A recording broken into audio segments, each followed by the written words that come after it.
All right, welcome to the Side Action, episode 26 of season 4. My name is Jim Weglars, aka Wegs. You can follow me at Wegspool on Twitter and on Instagram.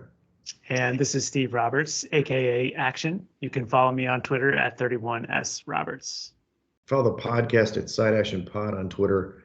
All right, Action. You had a nice weekend. It's first weekend back. You've been kind of all over the place, so maybe the first real weekend in the homestead here. Did you get to relax a little bit? A little bit, yeah. We kind of lounged around and got some things done around the house, ran errands and so forth. Watched a lot of basketball as Nice. per usual, as my February routine. So it was nice. Got caught up a little bit of work too. How about you? It was a volleyball weekend, Action. I don't know. I'm a yes man. I've got a T-shirt that's going to come out. I'm a yes man and avocado guy. I don't know. I just had some avocado actually. They're delicious. Anyway, yeah. So everybody just asked me to play this weekend, which was great. The problem was I had President's Day off, so I ended up playing a total of 9 hours over 3 days and 24 games. I calculated 24 games in 54 hours. And so I'm still a little tired actually from that experience, but fantastic workouts, seeing different friends, playing with different people. Unfortunately, you got to play way out in the suburbs, so it's a long ride.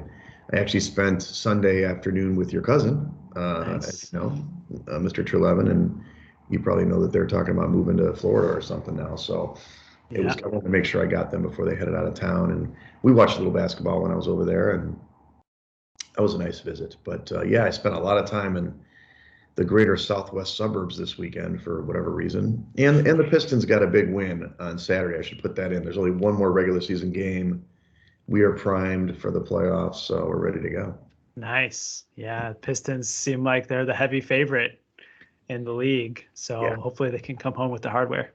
Yeah, we'll see. We'll see. It's a 2-day tournament next week, so more on that later. The other thing I did, as you know, yet last night did a little rave on. Second rave on hosting was the Iowa Michigan State game. Not much of a game actually. Yeah. It was thankfully you popped on there. Although it was pretty good conversation this time. I mean, at least there was about the same, maybe seven, 8 people in there, and it was a good game for like about a half, maybe sort of. I yeah, I checked. I think it was like 18 points by halftime, or maybe that was early second half. It was I think it was 15 and a half or 14, but they had cut it to 10 at one point, even cut it maybe to 8 at one point. But yeah, it was a blowout after that. Well, good segue there. Let's go right into hoops. We're all NCAA hoops now. We're only about less than a week from March Madness, so we're all ready. I know that our listeners are getting ready, and people out there don't even know about college basketball until about a week or two. But why don't you through us through the action index? I see. Was Arizona number 2 last week, or was that is that? Yeah. Yeah, not a ton of movement here. At the top, Gonzaga, Arizona, Kentucky, Baylor, and Kansas. But the thing that I noticed as I was putting these numbers together is that the gap between number one Gonzaga and number two Arizona is widening after every single game. They're now 4.5, almost 5 points clear of the field, which is remarkable. Right. I mean, it's tough, and I don't know. I mean, you're using Ken Palm numbers, which involve strength of schedule. Obviously, the Zags they're going to play some of the better opponents this week, actually. Mm-hmm. True. And the Pac-12 has some pretty good teams with some crappy teams. So you'd think though that teams like Kentucky, although Kentucky, you can see they're really close to Arizona. They've got a tough schedule, as does Baylor. Like the Big 12 and SEC are all through this list, by the way, besides the top two, and I Yeah. guess Houston and Purdue. But you really have Big 12 SEC focus, which I think is, spoiler, I think that's going to be some of the better teams going forward in the tournament as well. So you kind of threw this on here. Action's always trying to surprise me. Got to think on my toes. But you've got some wooden, futures here, and you kind of had to go off, bet online or get out of the Michigan. You want to tell us a little story about this? Yeah, I was shopping for some Wooden Award futures, mainly as a hedge against a couple of bets I've made on Purdue Boilermakers to win the Big Ten regular season. Sure. And so looking ahead at the schedule, I believe that Wisconsin has the easiest schedule coming home down the stretch, and they're really the biggest competitors to that bet to Purdue not winning the regular season. And Right. so I'd also done some reading and obviously watched Johnny Davis play a lot and thought to myself that a bet on him to win the Wooden Award could be a pretty good hedge against my Purdue futures in the Hmm. case that Wisconsin rises up and actually takes home the crown. Right. And so I started searching and quickly realized that Michigan doesn't allow betting on collegiate award competitions. And Hmm. so I had to look elsewhere, offshore, namely. Here are the odds from Bet Online. But I found out that Indiana and Illinois and Ohio all have the Wooden Award odds. There you go. So So you can tap your buddies for the local books over there, like here in Chicago, or your brother up in Indiana or something. Else. yeah, I need to find some runners. That's right. That's right. Well, let's look at some of this. I mean, we've talked about Kentucky and Shigwe, great name, tough spelling. There's a T in there, action. Oscar Shigwe, he's the heavy favorite at plus 105. And I know that, I mean, he's been great. I really like him. Like I said, I talked about him in past episode about the interview. You've got Kofi Coburn, plus 400. He's a beast for sure. And he's definitely their MVP on their team, although they've got good guards. But last night I saw this guy, Keegan Murray, plus 500 here from Iowa. This kid he's silk, super smooth in the offensive end, plays a little defense. He's a twin brother, Chris Murray, and that's Kenyon Murray's kid. Used to play at Iowa. So they were talking him up last night, and he really delivered. He scored, I think he scored like 5 games in a row over 26 points now, or something like that Yep. if I heard the broadcast right. So you got Coburn plus 400, Murray 500, and there's your Johnny Davis plus 500 as well at Wisconsin. And it's kind of interesting to me that there's been not a down year in the Big Ten, but there's been talking like last year. I think everybody thought the Big Ten was the best conference. So you've got these three guys right here that are doing great besides Shigwe, and then you kind of look at some other conferences with Agbaji, that's the Kansas guy, plus 1,000, and Chet Mhm. Holmgren plus 2,000. So obviously, you always like the longer shot guys, or were you just going to stick with Johnny Davis for the hedge? Well, I found Johnny Davis DraftKings in Indiana at 12-1. Oh, So pretty right. significantly different odds than what we're seeing here at Bet Online. And I made the bet mainly as a hedge, but I think that Johnny Davis has a shot too. Mhm. Shibwe has been a menace on the glass, but he really doesn't score all that much for Kentucky this season. He doesn't. Um, he's more of a rebounder. So when it comes down to it, I'm not sure that he should be such a heavy favorite at the top of this board. And I think the value lies further down. Hmm. I agree. I agree with you on that. Definitely watching the guy last night. I've seen Johnny Davis play. He's a great player, and he really you take him. I don't know how they do the Wooden Award. It's a little different than any other award. Mhm. Sometimes it's stats. It's not necessarily MVP type stuff. But it would be interesting to have back-to-back Iowa guys win it, right? Because wasn't it Garza last year? Yeah, that's right. Irony. But Davis is definitely there. You take Davis off that team. I mean, that's their offense, right? I mean, especially in the fourth, end of the game. Yeah. Yeah, I would Anybody say else you it, don't have listed here? What's that? if the Wooden Award was an MVP, it would certainly be Johnny Davis because I think Wisconsin would be hot garbage without him. There you go. They're not going to give him the Wooden Award, but Jabari Smith from Auburn is certainly a great player. You've got Chet Holmgren here, who that's a Zags guy. I mean, Timmy, I guess they'd compete. They would split votes or something. Mhm. It's kind of an interesting field. So it is a kind of a short board here. There's nobody else that you've considered in this award to throw some money on a longer shot? Well, coincidentally, these are the only players that Bet Online Oh, has listed. So I did see some additional at some of the domestic books in Indiana and Illinois okay. that are longer odds. I think Jaden Ivey is on the list somewhere as well as Zach Edey, the Purdue big man, but they obviously would split votes. And I really think that it's tough for a West Coast player like Chet Holmgren to get the notoriety and the visibility that is required to win this award because the Eastern and Central time zone pretty much dominates the landscape of college basketball in the regular season. And he's a freshman, right? Yes, It's pretty rare that freshmen win this award anyway. It seems right. to always be an upperclassman. Maybe they're considering other things like academics and civic duties. I'm not really sure, but um, Okay, well, I mean, it's good to know. I mean, I guess not just seeing Murray, I like his game, but I think Davis is a good bet there, especially you got him 12-1. Yep. Well, let's review our week. We're not burning up the the airways on our picks lately, but it's always good to talk about. First, we kind of wanted to mention, at least before we get into our results, the whole Juwan Howard Wisconsin melee, and might as well talk about it a little bit. I mean, I don't know your impressions of the game and what happened. I didn't see the game, so I can't see exactly what happened. From what I understand, Michigan was going to lose, no question. And I guess Juwan Howard was still having his guys press the walk-ons because you're getting beat pretty bad. They just put the walk-ons in to get some time. And I guess Greg Gard didn't like that very much. So after the game, he wanted to kind of talk Juwan and pull him aside or something. And Juwan was having none of it. And then that considered this whole, it just kind of exploded there, in the Kohl Center there. And Juwan obviously he's going to be suspended for the 5 games remaining. He did take a swing and hit his assistant coach. But I don't know. I was kind of shocked Gard didn't get anything besides a $10,000 fine. I mean, it was kind of a weird. It was like everybody was on the Michigan side there. But any thoughts on this? Yeah, I mean, I bet on Michigan in that game, and I thought that they were going to perform better. And I think that Juwan Howard probably thought the same, and that could probably be extrapolated throughout their entire season. They, Sure. quite frankly, they got their asses kicked in the second They did. half, and that's been the story of their season. So I think what we saw from Juwan there at the end was just a culmination of his frustration with the team Mhm. and their poor performance throughout the entire year.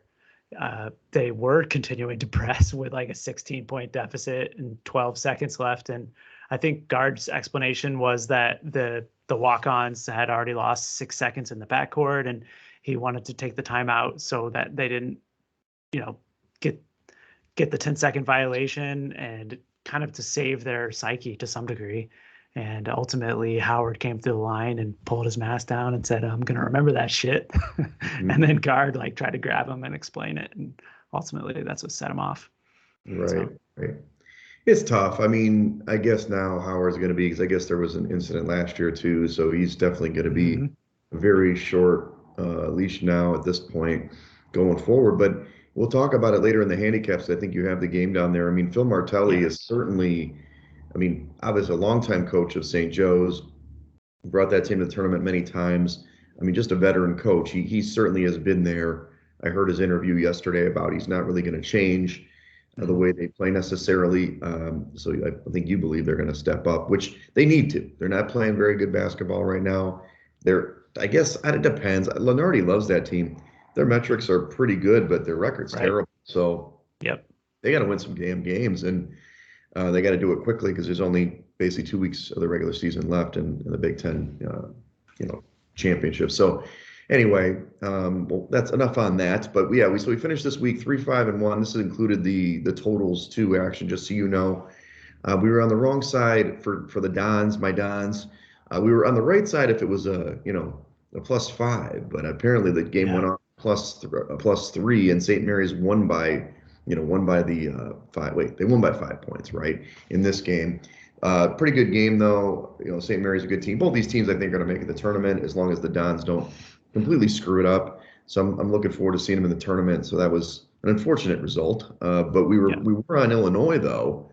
And this is another team, as we mentioned with the Iowa game, Michigan State. I mean, they are imploding. I mean, this team cannot get it done. They did have a really great second half from Walker, the transfer, but Illinois still covered the number and really won going away in the end, but Walker made it close. Yeah. Yeah. It was quite a comeback from Michigan State in the second half. I think Illinois was up handily at halftime.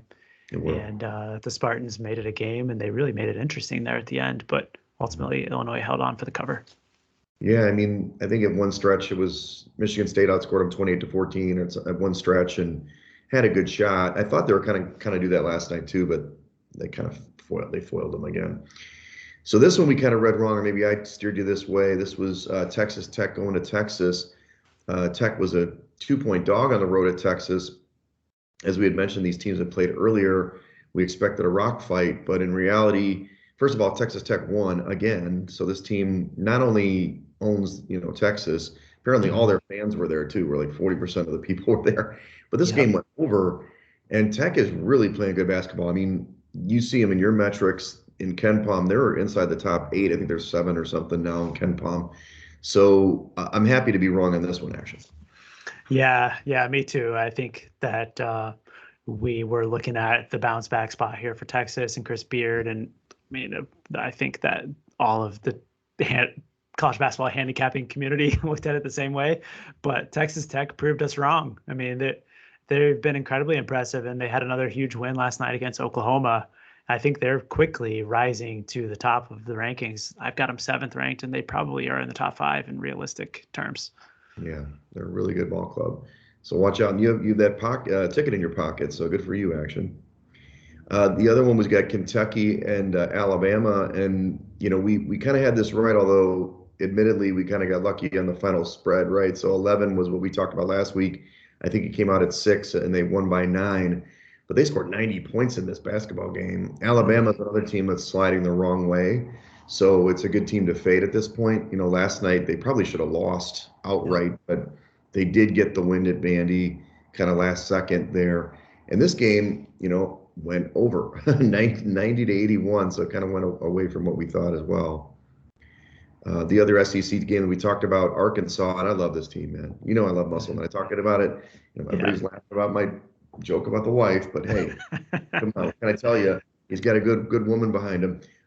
This team is just rock star, man. I mean, their only losses to Alabama in their last like 13, 14 games, Yeah. and they went to 10, or they hosted Tennessee and won outright.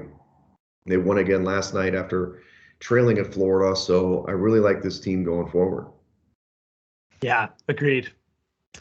That was a big win last night. I was against them with the Gators and took an L there and was impressed by their performance as well. Right. We didn't do too great with Northwestern. We can skip that one. Can't trust that team. But this game was interesting. Villanova against UConn. It's a great game last night. Danny Hurley gets kicked out in the first half, which was very interesting. And but they came from behind. They were down. I think it was like 5 points in the Yep. last 30 seconds of this game to actually win the game in regulation. That's UConn by 2. So it was a push. So we got a push out of it on the betting board, but I was a little surprised Nova couldn't hold them off. Yeah, me too. I unfortunately took Nova +1 on the opener, Mhm. and they were up four with 30 seconds left. And I got to be honest, there were some pretty putrid refereeing calls there in the end. Gillespie got fouled when they called it a jump ball. Then UConn took the lead, and then on the very next play, Gillespie came down, and it was a questionable charge call, which led to the late game free throws. And then Right. the Connecticut player decided just to doink the second one. So I know there was a lot of the handicapping community that had Villanova +2.5 that got the win there too. It was an interesting outcome. Yeah, yeah, interesting. Well, let's go into this week's matchups. I mean, there's several that we're looking at here. So tomorrow, that's the 24th on Thursday, we are looking at Ohio State +5 at Illinois. The total is 143. This is a huge game in the Big Ten. I mean, Illinois still can technically take the Big Ten crown. They keep winning. Um, EJ Liddell is a stud inside. I don't know. He obviously can bring Kofi out of the paint unless they put somebody else on him. And I don't know if they probably played earlier this season, but no, they haven't. It's the one matchup. Such a big conference, so they can't always play twice. Yeah. But are you on? I kind of am favoring Ohio State here a little bit, even though I love Illinois. They're a local team for me. Any thoughts on this one? I'm going to look to Illinois here. Mm, This is a problem that Ohio State has had all season. And, I think it was Monday, they played against Indiana, and I had a very similar handicap in that Ohio State just can't guard opposing big men. Trace mm, Jackson Davis and his partner had a big game on Monday night, and Indiana gave it away at the end. Long story short, that was a loser. But this is the same handicap in that Ohio State's not going to be able to stop Kofi on the inside. Uh, Braxton Key's a sophomore. He's a great player, but he just doesn't have the defensive capability. And Liddell is just not tall enough to play against Kofi. So I right. think Kofi's going to feast in this one, and I like the home Illinois team. Okay. Opposite sides. I guess officially we'll take Illinois since I should have stuck that way, but I'll root for the Buckeyes this time. Another game we've identified is the Zags are going to San Francisco. This we kind of just talked about. The Zags have to play their tough teams in the WCC. Mhm. It's a 9-point game. Is that the official line or is that just the online? Just pulling up the Thursday spreads here. It looks like 9.5. Okay, so 9.5, Gonzaga. right on the number there. Again, this is 8 o'clock Central on Thursday. The Dons are a really good basketball team, but this Zags team is so good. Can they haven't covered every game, right? But I have them, they're 6-4-1 in their last 11. Usually when they're kind of shorter spreads like this, and 9 is not a short spread and normally in basketball, but for them it is. I'd probably have to stick with the Zags. I mean, I want the Dons to win. I want the outright win or at least the cover, but any chance you go against the Zags? I know you're fading them. You got to talk about that too. You're minus Yeah. 400, minus 700. I think it was minus 476 or something that Circa posted to take the field against Gonzaga in the national championship picture, and I definitely like that. But I'm sure it's going to be shorter when we get to Vegas in March, and I'm just going to wait. Right. But looks like would you stick with the Zags in the -9 here on the road? I don't know. This is a really tough one. I Mhm. have Gonzaga is about 13.5 points better than San Fran on a neutral court. Mhm. But this is going to be San Francisco's Super Bowl It this is. season whenever Gonzaga comes to town. And so I think you got to bump up their home court advantage a little bit just because of the opponent, which gets you pretty close to 9.5. And Mm. so I I would probably pass, but I certainly would lean to the home team here. Okay. Let's go Dons. You can do it. You can do it. By the way, did I mention that? Did I say this last week that we have listeners actually? Believe it or not, actually, people Oh listen. yeah, nice. Did I tell you that I was mentioning that Bill Russell was the famous guy from Yeah. San Francisco. Uh-huh. There's another Bill Cartwright apparently. Oh wow, two Prime, bills. Primetime texted me like Friday morning, "Hey, Bill Cartwright, University of San Francisco grad." I'm like, "There we go, ding, another listener. Thanks for the download." So thanks again. Thanks again, Sean. Big WCC guy, Brian. Exactly. Well, he's a Santa Clara guy, so we know that. He went to school with, the Yeah. best Santa Clara guy ever, Steve Nash. So apparently he dunked on him once. I'm just joking. I'm just saying. Okay, so Saturday we have no Friday night action. I'm sorry, I wasn't joking about that. Yale Penn game last week, which was kind of close, but unfortunately Yale took them down. So we're to Saturday here on the 26th. A Big Ten matchup. You've got Purdue at Michigan State. I think I know where you're going here. Purdue is a 2-point favorite here. You're speculating on the road. Total of 152 at 11 a.m. You, of course, like Purdue to dominate because Michigan State, have they given up? I mean, they're going to win another game here, but they've lost like 5 or 6 now. Yeah. I certainly would never suggest that Izzo's team is going to give up because he's too good of a coach to let it happen. But this is really just about the matchup for me. Same thing that I said last week against Illinois. Yeah. Marcus Bingham on the inside just can't guard bigs, and No. Purdue has two of the best in the league between Zach Edey and Travion Williams, and I think they're just going to dominate in the paint. And I think that Purdue is going to run away with the victory here. I have them as 8 points better than Michigan State, and if I could lay 2 here, I'd be happy to do so. Well, the thing about Michigan State, I've said this for about 3 or 4 weeks whenever we started doing college basketball, they can't score. They got no even score. They had Malik Hall last night. They're playing Iowa. Iowa's not a great defensive team, actually. Last time you checked, it's a 100th or something in the defensive category, and they got shut down. I mean, it was like one-on-one basketball. The offense is super stagnant. So I'm with you. It's not just the defense inside the paint. I just think that they can't score in the paint. Yeah. So they don't really have a threat to try to at least break down the defense and get open shots on the outside. So I'm with you there. And the ultimate X Factor, Action and Melissa will be in attendance on Saturday morning to cheer on the Boilermakers. So woohoo! All right, we got a cameo sighting. We'll see on the Big Ten Network or wherever we're going to see this game. All right, let's do this next one. Kentucky at Arkansas. This is at 1 o'clock Central on Saturday. We've got 3 point. We're speculating it's going to be a 3-point favorite for Kentucky on the road, 147-point total. I like the Hogs, baby. This is my team. It's my team action. They may not win the title. They got pretty far last year, obviously. They have basically the same team. I know that Shigue's the man and this team's tough, but Musselman's got this team believing, and if you're going to give me some points at home, I will take it. Yeah, I think there's some merit to that. Anytime we talk about a Kentucky game, I look at their opponents' teams' rebounding numbers, and Arkansas is actually not that bad, 45th ranked on the defensive glass, and so they should be able to hold their own there. But I think they may just have a hard time scoring a little bit against the Kentucky defense in this one, and so I think the number is pretty close. I figure that what is it, 3? Well, there might be a little value on Arkansas. I think it probably should be closer to 4 or so. Mm-hmm. Yeah, we'll see how it shakes out when the line actually comes out. Mm-hmm. Any idea on the total? I would think under 147 seems like a lot for these two teams. They're both pretty good defensive teams, right? Yeah, I'm projecting 144.5, so a little value on the under there.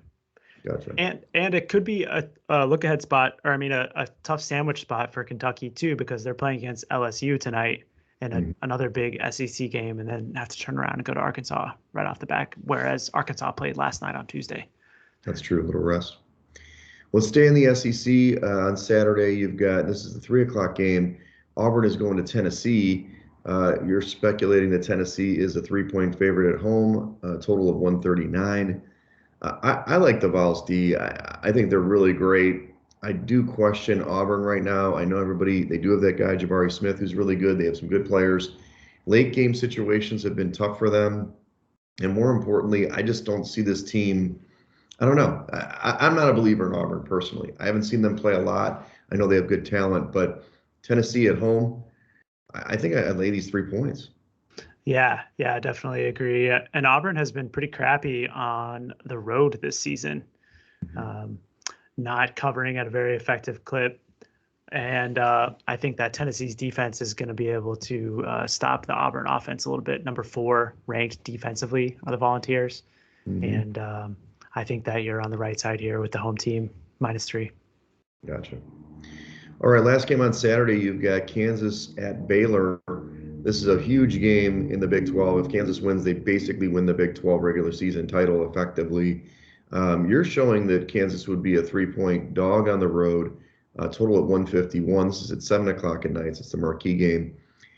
Baylor, I can't figure out. I mean, I know that Flagler had a big game the other night to kind of pull one out, but they definitely have injuries, so I don't really trust them right now. Maybe if they get some of their guys back, I'm not sure, but Kansas seems to be rolling.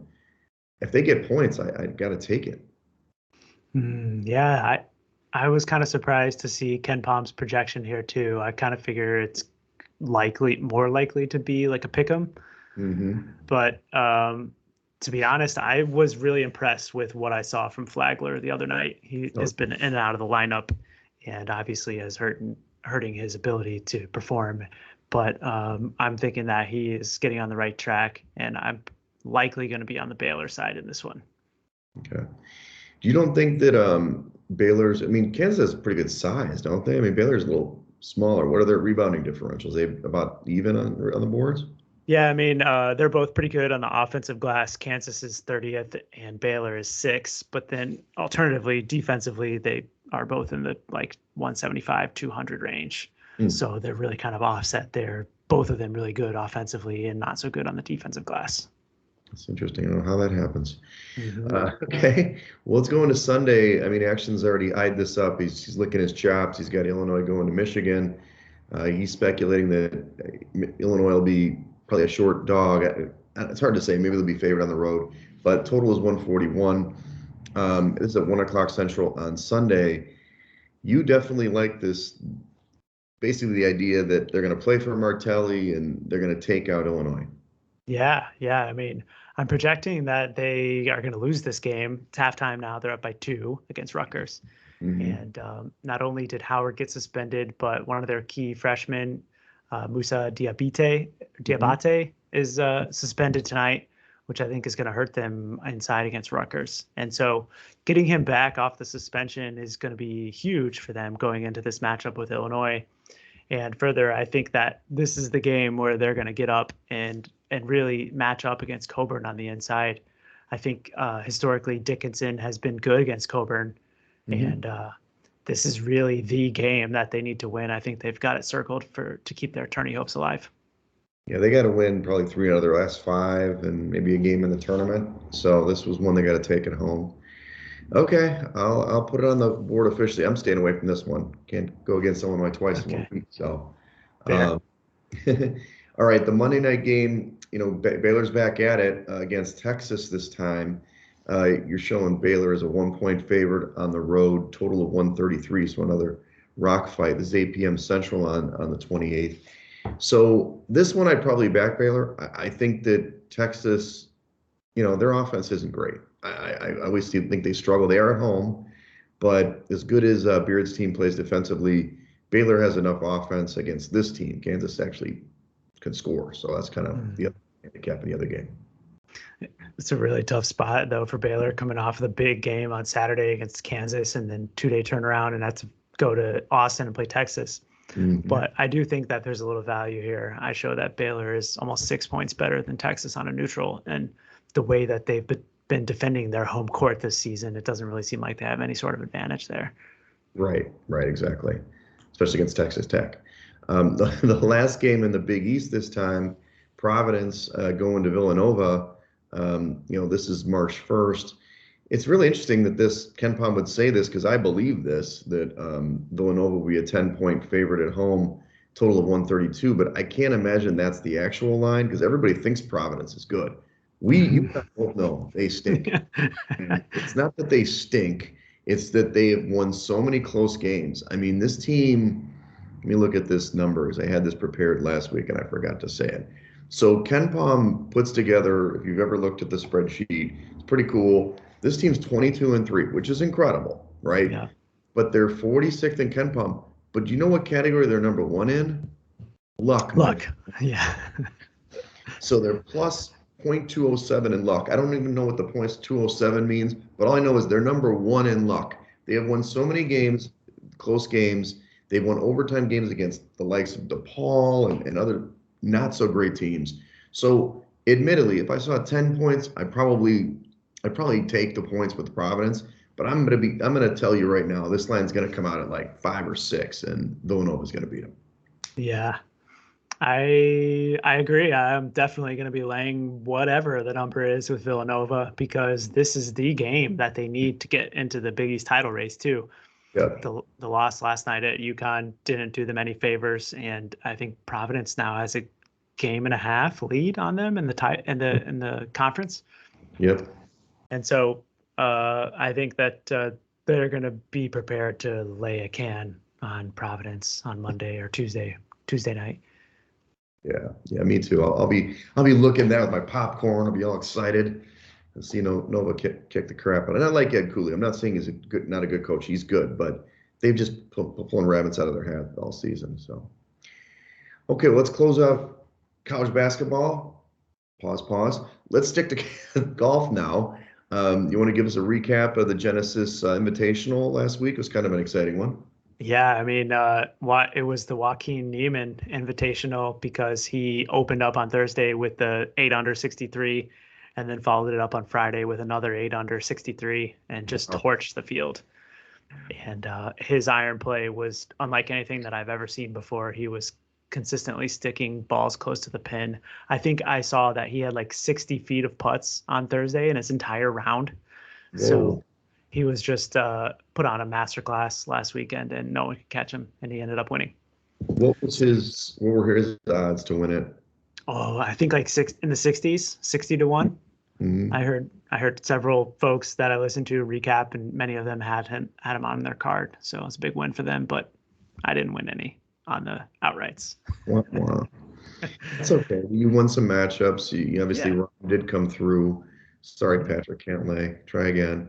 But you pushed. You actually pushed on one of these. So how does that work? That's for the whole four rounds. yeah. In fact, both Harold Varner and Hadwin missed the cut, but Oh, they ended on the same score. I think it was +2, so that ends up being a push and you get your money back. gotcha. But you're right on.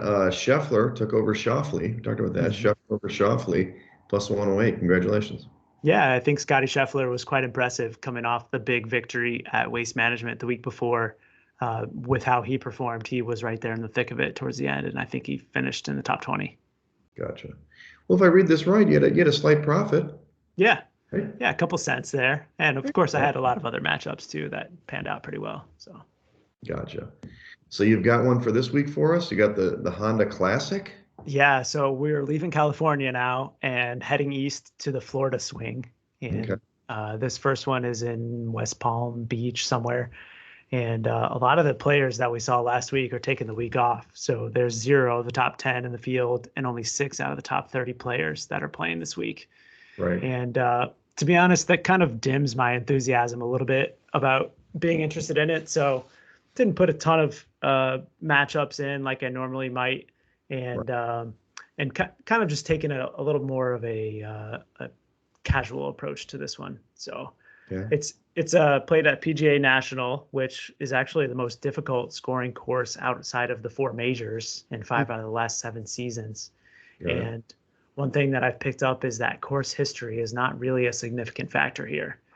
Hmm. It's very difficult with lots of water, and typically there can be high winds that pick up off of the bay or the Atlantic, and can be a big factor. So kind of looked at some plays here, and was really focused on some longer shot, mid-range shots, I would say, in the 50 to 80 range. And I Hmm. picked out 2 guys that are both 50 to 1. Aaron Wise is a player who has performed pretty well at this course and has been really striking the ball well lately. Sure. And I think that he has a shot. And then I'm going back to the board with our guy, Johnny Vegas, Hey, Vegas. mostly because of the name, also at 50 to 1. And he was pretty good last week, despite Neiman running away with it. He was 14th in strokes gained approach and 20th tee to green. So I think that he's going to be able to keep it close this week. Now, is this one of these courses that a gator can come on and steal the ball, or they see him in Presumably, something? like in Happy Gilmore. Yeah. So you like some matchups too. You like going back to Joaquin Neiman. He had such a Yeah. big game at minus 115 over Billy Horschel. You like him right in the Yeah. hot I hand. mean, I think he's going to stay hot. And this is a course where, last week, Joaquin didn't really make a ton of putts. In fact, I think he finished dead last in the field on putting, but he was just so hot with his iron play. And I suspect that's going to carry over this week. And so I like him over Billy Horschel, who is a pretty good putter on these surfaces, but he just doesn't have the iron play to hang. And Gosh. he's minus 115 at DraftKings. And you like Keith Mitchell over Brian Harmon in this one on Bet Online. That's minus 110. Mitchell's the recent winner, so he's won this event before. You think, but even though course history doesn't play in as much. Yeah, not a huge. He has one here and he plays well, but it's more about his recent form. He is another player who's been really hitting the irons well lately. And so I think that's going to carry over and allow him to beat Brian Harmon. Nice, nice.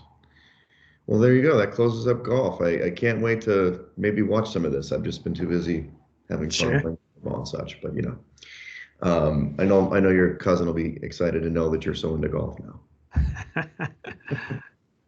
Well, hey, actually, we are 3 weeks away from the big Vegas trip. We've had some information. Maybe we'll see if things change, but uh, we got to talk, I guess. But some of the guys that are coming up, our group's got a little bit bigger. There's going to be 6 guys from California coming, but we're not sure if they're going to make it to Circa on Thursday, so we have to check our plans. But the original 4, as I've said, are going to be there, ready to go and ready to check out, St. Patty's Day by Stadium Swim and that first round of games. I'm ready to go.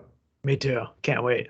It is so cold today here, action. I mean, it was like a beautiful sunny morning. I put on my leather jacket, which is kind of my tweener jacket, and walked outside. Immediately regretted that decision. It was like 1 degree with the wind chill. I was freezing my noogies off and wait on that platform. So it's not going to be like that at Stadium Swim.